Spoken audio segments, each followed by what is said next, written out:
Their journey began in the 13th century when Dominic Guzman, a man of vigorous missionary purpose, saw the moral devastation that false doctrine was working among people he encountered in his travels. A visionary, he saw the need for an educated, mobile band of preachers to counter the evils of false doctrine. In that vision, the Dominican order was born.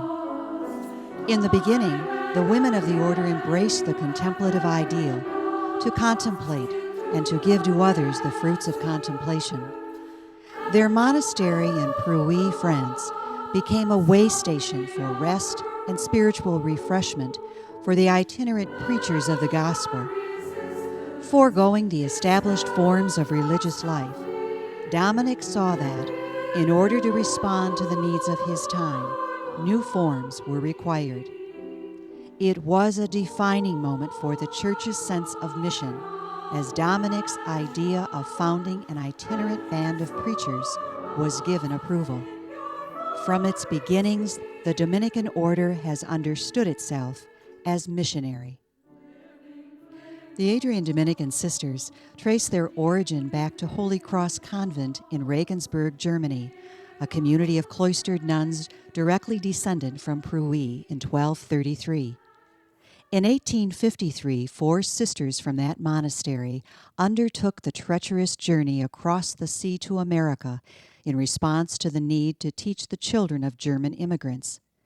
They were sent by Mother Benedicta Bauer, who in the spirit of St. Dominic had said, "We go, we travel constantly. Our life is a journey, and this world a place of pilgrimage." They came to an inhospitable New York, but made it their home and the foundation of their teaching ministry in a new world. The nuns of Holy Cross Convent had earlier adjusted rules of the cloister to engage in educating children.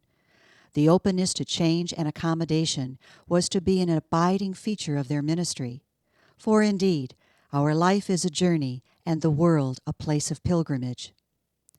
The sisters first located in Williamsburg, a section of New York City, but then in Amityville, Newburgh, and then westward in Traverse City, Michigan.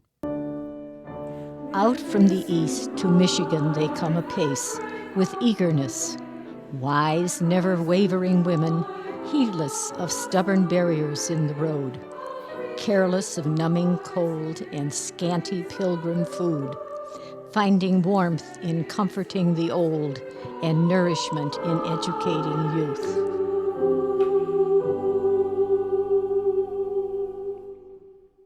They tried to maintain elements of their cloistered life, but soon made practical adaptations to meet the demands of their call to education. For our life is a journey. Wayfaring daughters of Dominic, they wend their buoyant way in trust, gathering strength from common life, garnering wisdom in prayer.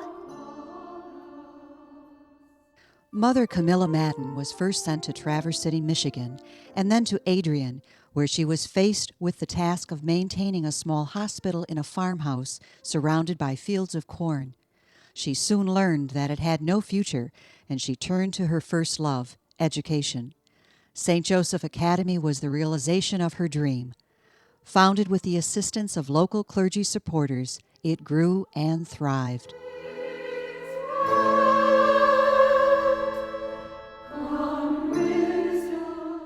Born in risk, sustained in hope and hard work, from small beginnings, the Academy grew by leaps and bounds. Sisters and students, together a band of sisters, it preached a message of community and inclusion to be carried afar in Dominican mission.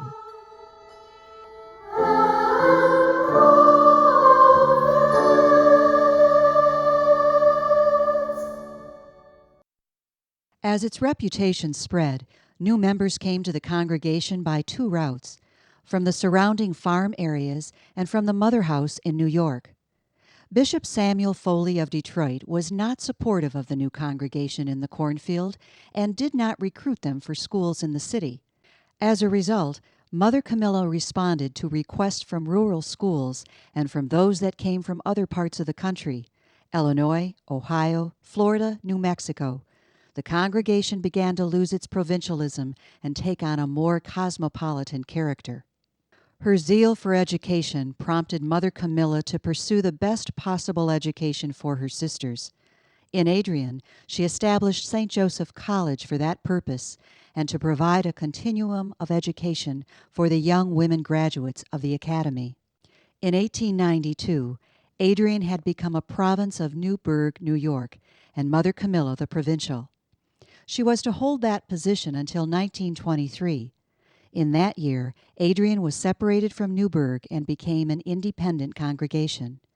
Mother Camilla became the first Mother General of the congregation, although she held that office for only 6 months prior to her death.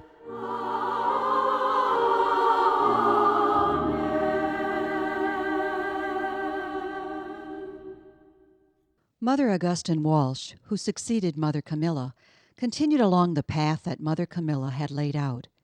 As the Catholic population of the country grew, demands for teachers in Catholic schools put great stress upon the congregations of women. Even as the congregation itself was growing, Mother Augustine struggled valiantly to meet the needs for sisters to staff the schools. At the same time the Great Depression descended upon the country, she was faced with financial decisions that drew upon her ingenuity.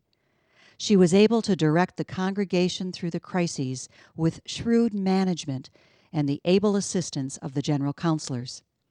At her death in 1933, the congregation had grown to 825 members.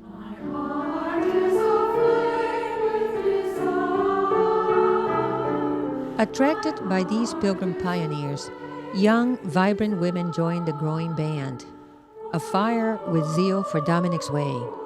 Hoard not the seed but cast it wide, fanning out to villages and towns, to minister in parishes and schools, sharing gifts of learning and fruits of contemplation with all they serve.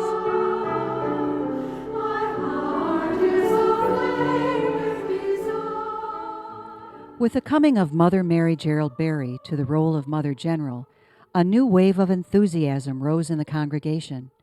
The times were right for her leadership. She was a courageous and inspired visionary and a dedicated daughter of the Church. She was a builder, both of new institutions and of morale in the congregation.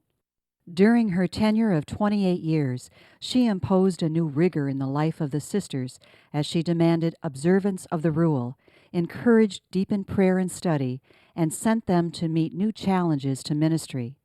She promoted the preparation of her sisters in institutions of higher education at home and abroad, and built a house of studies at the Catholic University of America, where many sisters could live while pursuing advanced degrees.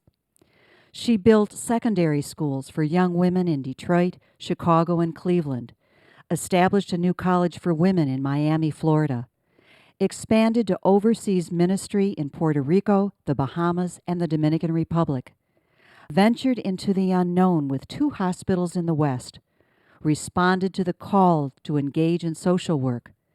She embraced the challenge to mentor 2 new congregations into existence, the Glen Mary Sisters at home in the United States and the Dominican Sisters of Our Lady of Remedies in Pampanga, the Philippines. With extraordinary growth and expansion, the congregation attracted hundreds of young and vibrant members. Running to the rhythms of their own high hopes, daughters of Dominic embrace with zeal the order's dream of praising, blessing, preaching. In growing numbers, they press on in the burgeoning years, longing to carry gospel truths to waiting ears wherever found in the ongoing journey.